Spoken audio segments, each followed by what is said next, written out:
Salve, sismonautas! Sejam muito bem-vindos! Eu sou o Bruno. Eu sou o Jackson. E eu sou o Bianchi. E esse é o SismoCast, o podcast do Centro de Sismologia da USP.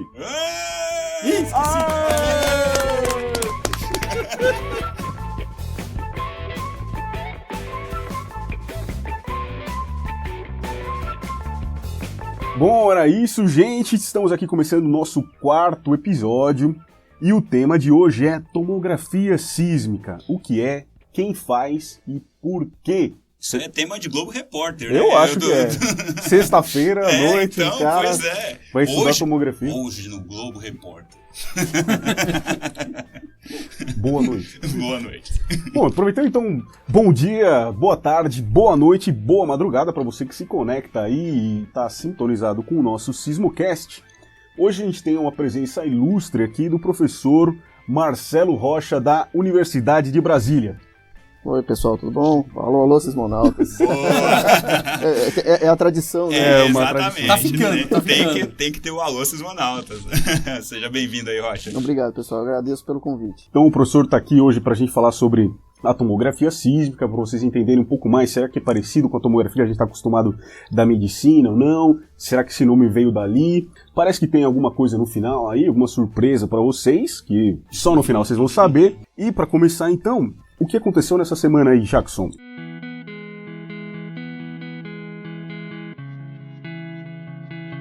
Vamos às principais notícias e comentários da semana.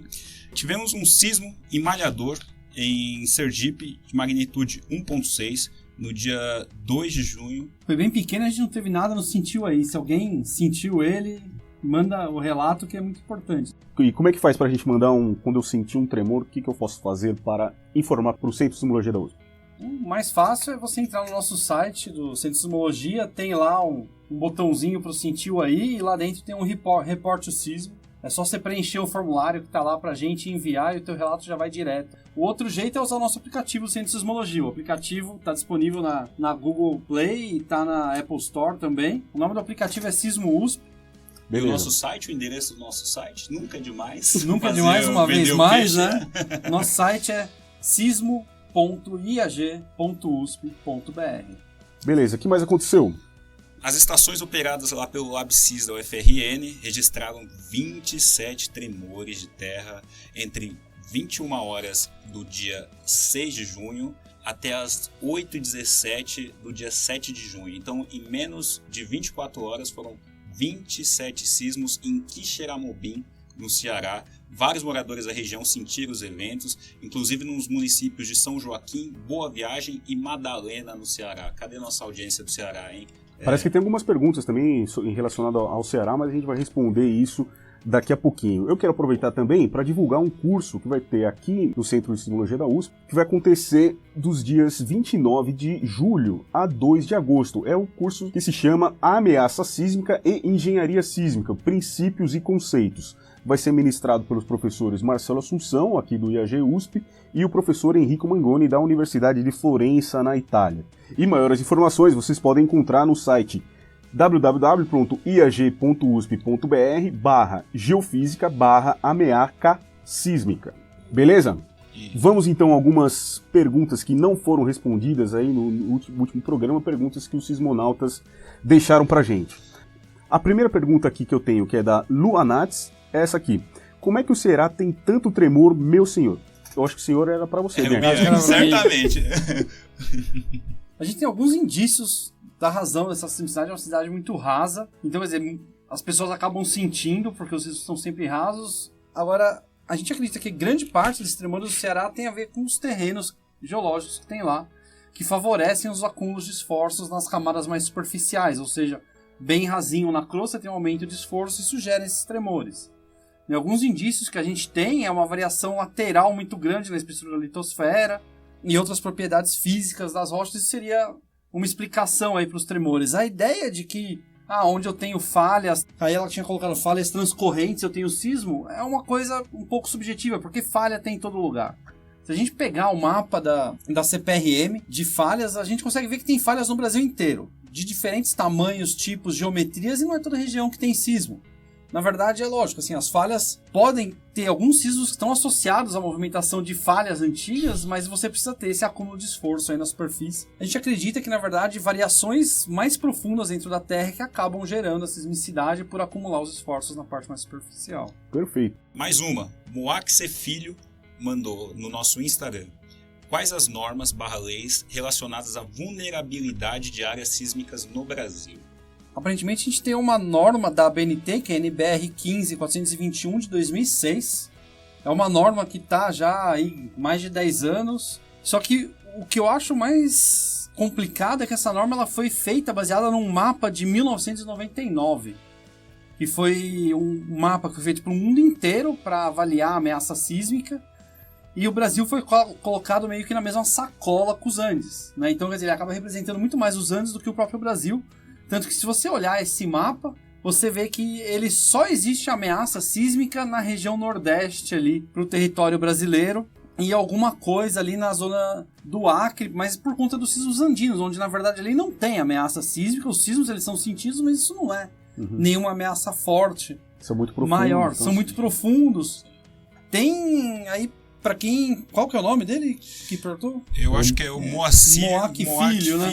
Moaxe Filho, então deve ser Moacir. Então, Moaque Filho, eu acho assim, dá uma procurada no boletim da Sociedade Brasileira de Geofísica, no número 96, tem lá disponível no site deles, procura lá SBGF, baixa lá, tem um arquivinho que fala só sobre atividade sísmica e discute aí um pouco a ameaça no Brasil e os esforços que a gente tem tentado, assim, o IAG tem participado um pouco desse esforço de fazer um novo mapa de ameaça sísmica, onde fica clara aí as atividades sísmicas que tem em Minas Gerais, na região da Serra do Tombador, Bacia do Pantanal, são todas as regiões que têm sismicidade, que têm que ser levadas em conta. Aí, o próprio platô continental. O platô continental, que mereceriam aí uma atualização da norma aí, a BNT, vamos correr um pouco, ajudar a gente a desenvolver um novo mapa e fazer uma norma mais moderna, mais segura. Mais uma. Doutora Jennifer Barcelos, a gente fez um post no Instagram sobre o sismo de Delfinópolis e lá a gente colocou algumas áreas que a gente recebeu relatos de pessoas que sentiram esse sismo em Delfinópolis. Então, nesse post, a doutora Jennifer Barcelos colocou: alguém sabe se confere que essas cidades que sentiram o sismo de Delfinópolis ficam acima do aquífero Guarani? E aí, pessoal? Bom, o aquífero Guarani está abaixo dessas cidades, principalmente também na parte mais aqui já de São Paulo, até lá no Mato Grosso do Sul, mas isso não tem nada a ver com os tremores, né? É só uma coincidência mesmo, essas causas não estão relacionadas. Beleza? Aproveitando esse contato com os nossos sismonautas, agradecer o Gessé que mandou um feedback muito legal dos nossos primeiros programas aí. Valeu pelas dicas e sugestões. Ali aqui que está na live, Thiago, o pessoal que está sempre participando. Obrigado, pessoal, por essa interação. Seguimos juntos. Mais de 2.000 pessoas online. Né? Sempre. Uma audiência ilustre. Eu acho que eu vou fazer uma pergunta aqui pro nosso convidado, afinal de contas ele tá meio quase roncando aqui do lado. A gente não esqueceu de você. Agora vai começar, hein? Também não precisa suar desse jeito. Tô bom. Na banda, né? Bom, professor, é o seguinte, eu quero começar aqui pedindo para você fazer assim, uma breve apresentação, né, de como você veio parar nesse mundo da sismologia e também explicar um pouquinho do lugar onde você trabalha, lá o Observatório Sismológico da UNB, uma coisa bem rápida assim para interagir com a galera. Bom, primeiramente eu queria agradecer o convite de vocês, né? É uma grande honra, prazer estar participando do Sismocast. Eu acho que e parabenizar também, né, os colegas pela iniciativa. Eu acho que a gente precisa realmente divulgar a ciência no país, né? E o nosso trabalho tem um certo preconceito, etc, né? O Brasil não tem terremoto, né? Existe um senso comum, né, em relação a isso. É uma dificuldade aí de... Estamos tentando quebrar isso. Com certeza, estamos aí na luta, né? E juntos, né? Sem dúvida. Bom, juntos somos mais fortes. Com certeza. Bom, eu vou falar um pouco de onde eu trabalho inicialmente, né? O Observatório Sismológico da Universidade de Brasília. É uma instituição, né? Um centro também de sismologia, um observatório.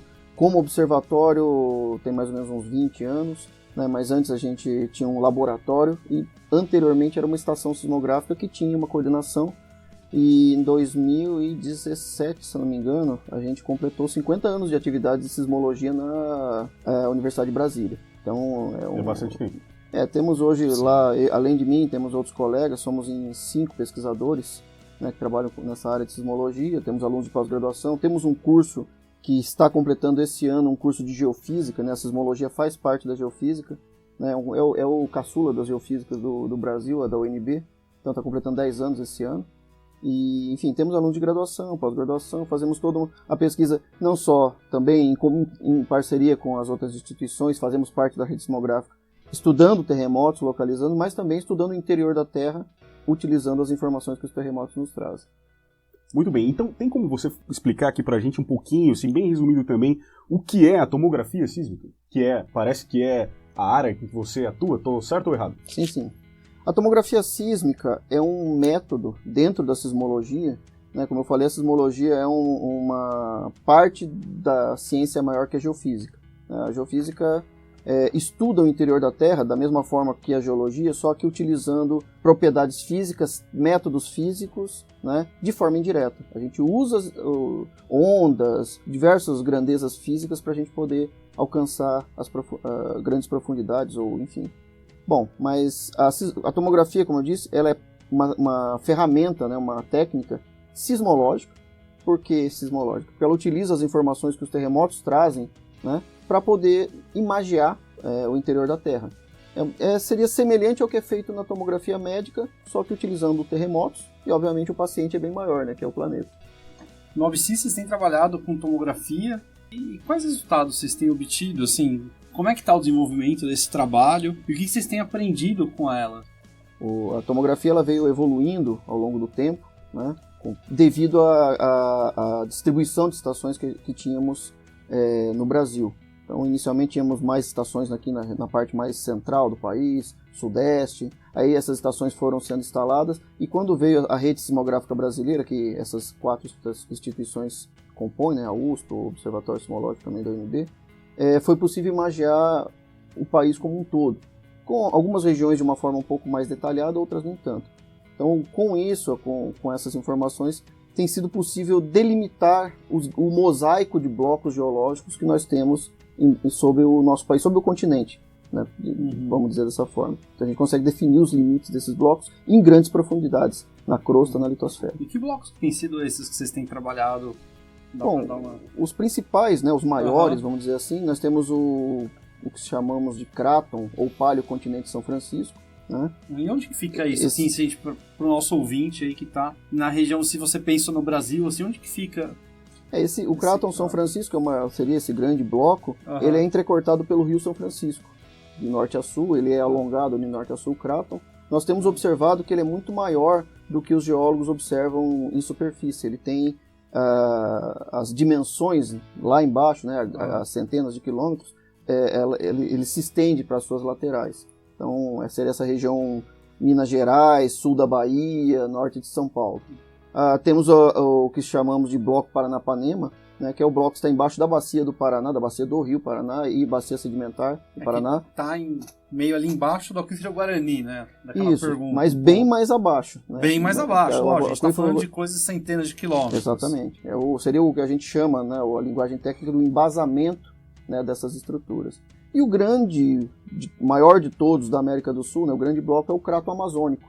Embaixo da floresta amazônica nós temos um grande bloco, né, pelo menos o que se conhece em termos geológicos, considera-se uma única entidade, um grande bloco, né, que fica nessa região que pega Pará, Manaus, norte do Mato Grosso, Amazônia, o estado do Amazonas, norte do Mato Grosso, outros países, Bolívia, Colômbia, é um grande bloco realmente que chega até, os seus limites oeste chegam até a borda da placa, onde temos a placa de Nazca subduzindo.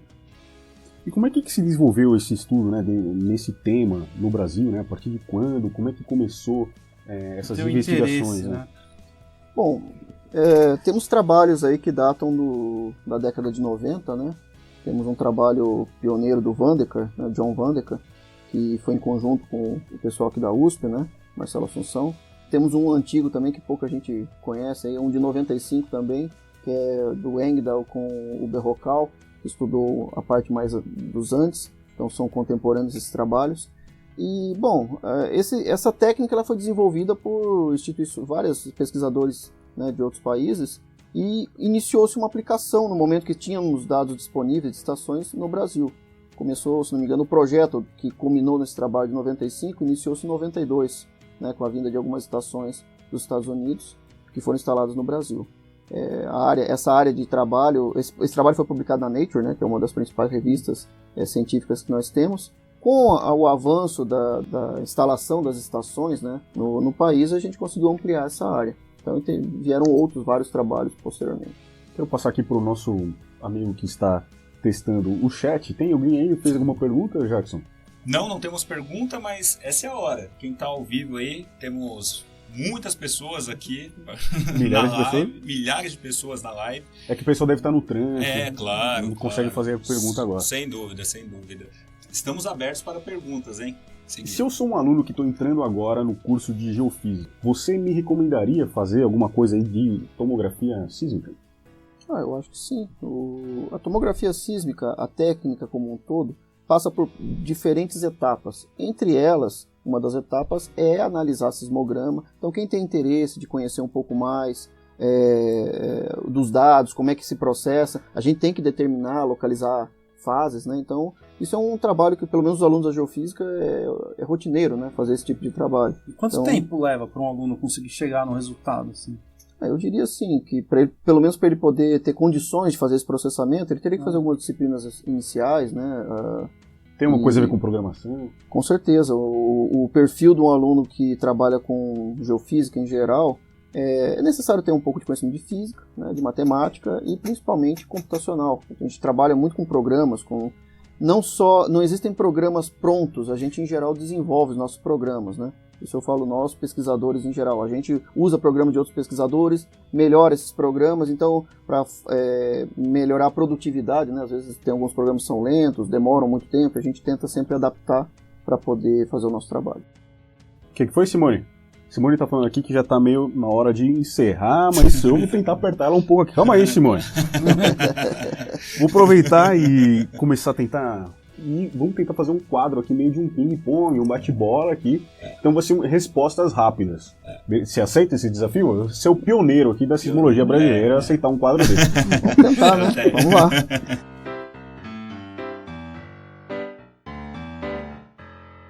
Então vamos lá. Por que você escolheu a sismologia? Bom, eu sou formado em física, né? E ao final da minha graduação comecei a me interessar pelo assunto e acabei vindo para aqui, né?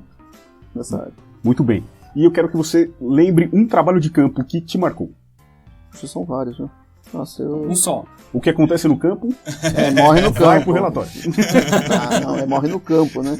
Bom, mas eu diria para você, eu vou dizer dois, né? Eu tive a oportunidade de trabalhar no interior da Amazônia, né? Realmente, o local que a gente chegava ou era de helicóptero ou só mesmo de barco. Apesar da dificuldade, é bem interessante, é uma experiência muito legal. E teve um trabalho também que eu gostei muito, foi fazer um campo dentro da mina de ferro da Vale. Foi bem interessante para mim. E esses dois não tinham nada a ver com sismologia, na época eu estava em outra área, mas realmente são dois campos bem legais. Um professor que te marcou. Não é aquele que te deu 0. Rapaz, eu diria assim, que todos os meus professores da pós-graduação me marcaram. Falar que um especificamente me marcou seria realmente uma... Você não jogou taco com ninguém? Não, isso aí, com certeza. Não, Abraço, Éder. Por isso que eu falo, todos eles me marcaram. Mas eu tenho um carinho muito especial, obviamente, pelo meu orientador, Marcelo Assunção, que me precedeu aqui Mas tem um que eu tenho um grande carinho, que é o professor Martin Schimmel, né? Que foi uma pessoa que me ajudou muito, um pesquisador muito humano, né? Que na época, quando a gente é aluno, a gente é meio perdido, assim. Ele me deu uma força muito grande para continuar nessa área. Ótima escolha. Martin, queremos você Abraços. aqui, hein? Será com certeza uma ótima escolha, uma ótima participação, Martin, aqui. E qual foi o maior desafio da sua carreira até agora? Participar do Sismocast. Excelente pergunta e resposta. E vou deixar a última para o nosso Jackson. Filosófica. Marcelo Rocha, o que é a sismologia para você?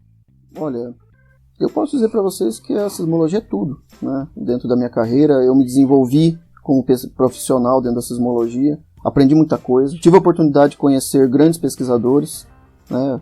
Tenho a oportunidade de trabalhar com gente boa aí, o Marcelão, né? Primeiro tem que ser Marcelo para virar sismólogo, né? Controvérsia. É coincidência, viu, gente? Mas tem o Marcelo Bianco, Marcelo Rocha, Marcelo Assunção, enfim. Eu acho que a sismologia, para mim, em termos de desenvolvimento profissional e mesmo desenvolvimento como pessoa, realmente foi fundamental. Bom, a Simone tá enchendo aqui minha paciência nesse fone aqui. Realmente a gente tá com o horário praticamente estourado. Essa passou rápido, hein? É sempre assim. Nossa, tá cada vez passando mais rápido. Simone, vamos segurar isso aí, Vamos Simone. apertar. O tempo voa quando estão entre amigos, não é? Bom, mas eu queria deixar aqui então uma... Vamos fazer então aquele sorteio lá? Ou você acha que não? Não, acho que depois desse episódio, acho que vale a pena. Pra comemorar o nosso quinto Quarto. episódio. É o Quinto, quarto. vai ser no É o quarto. É no quinto? É no quinto, exato, porque daí o resultado vai ser no quinto. Entendi. Boa. Já teremos milhões de Espectadores. A gente vai ser na casa dos 1000.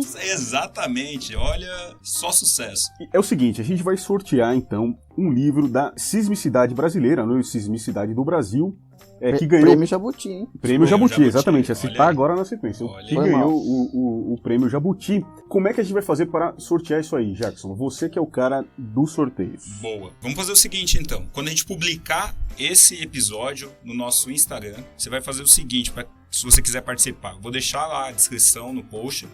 Marque 2 amigos e tem que seguir a página do Sismo USP e da rede sismográfica, que é Sismologia BR lá no Instagram. E daí a gente vai sortear nos comentários do post. E precisa ter trabalhado com tomografia sísmica ou não? Não precisa, mas quem sabe no Rocha. Então é isso. Surgiu uma dúvida aqui na live. Vamos lá, né? Acho que qualquer coisa Segura a gente encaixa Simone aí. Simone! Patrícia Matias, obrigado pela mensagem. Como é o mercado de trabalho aqui no Brasil? Ótima pergunta. Eu acho que, assim, na área de sismologia, assim, o mercado, assim, ele é muito mais escasso do que na geofísica em geral. Mas a gente tem umas boas oportunidades, assim. Por exemplo, existem alguns centros de pesquisa no mundo. Primeiro você tem que querer sair do Brasil, que tem mais vaga fora do que aqui, por conta da sismicidade mesmo. Mas tem centros que contratam pesquisadores para localização de terremoto e monitoramento constante. Então, por exemplo, você tem possibilidade de trabalhar na ONU, por exemplo, como analista de detecção. Você consegue trabalhar num centro de monitoramento, que nem, por exemplo, o ISC, que é um centro na Inglaterra que cuida dos catálogos mundiais. Assim, são poucas vagas, não tem muitas, mas quem procura consegue. No final São das boas contas. oportunidades. São ótimas oportunidades, é um trabalho bem bacana que contribui muito, assim, em termos, se você pensar, humanitários aí. E além disso, tem um pouco, assim, no Brasil a gente tem, assim, tanto a UNB, lá do professor Marcelo Rocha, quanto a USP, acaba absorvendo pessoas em projetos. Quer dizer, a gente tem projetos que às vezes são mais curtos, mas que às vezes duram 1, 2 anos, quando a gente consegue contratar a pessoa ou como autônomo para colaborar dentro desse projeto aí. Eu lembrei de mais uma, né? Na verdade, no Brasil, uma área que absorve bastante sismólogo, e até um possível nicho interessante, é a monitoramento de barragens hidrelétricas, né? Que existe uma obrigação por parte de todas as concessionárias de fazer esse monitoramento. Patrícia, então você viu que há esperanças, né? E como vocês podem ver, esse assunto é assunto para, por exemplo, um episódio do Sismocast, né? Já fica aí uma... Já Fica fica aí a a nossa dica de nota pauta. Pros aí. editores aí. Exato. Os caras se pagam o nosso salário. Ó. Né? Tomem nota. Tomem nota, ótimo. Tô anotando aqui. Beleza, é isso. A Simone tá falando aqui que não temos mais tempo, infelizmente. Eu sempre fico Pera, sozinho pera, nessas pera. placas. Rocha, tem alguma coisa que a gente não tenha perguntado, você gostaria de falar? Eu só gostaria de agradecer muito, né, a participação, o convite para a participação aqui do Sismocast. Já parabenizei vocês, já parabenizei novamente, né? Eu acho que é realmente muito importante a gente fazer divulgação. Não sei se vocês me permitem fazer o comentário, mas nós também temos um vídeo mensal, né, que sai lá pelo Observatório, também tem sido bastante interessante. Eu dou um abraço pro Jorge lá, que tem feito esse trabalho de forma realmente heróica, né? Porque é praticamente ele sozinho, com o apoio do pessoal da UNB-TV. E gostaria, se vocês me permitirem, eu queria fazer um agradecimento aos técnicos que encaram o campo e que vão lá, colocam as estações, né? Porque sem esses técnicos a gente não teria condições de fazer o nosso trabalho, né? Então, eu pessoalmente quero agradecê-los a todos, aproveitar a oportunidade. É isso aí. É isso aí, pessoal. Obrigado pelas palavras e tudo mais, e pela presença, principalmente. E vamos encerrar. Acabou o programa.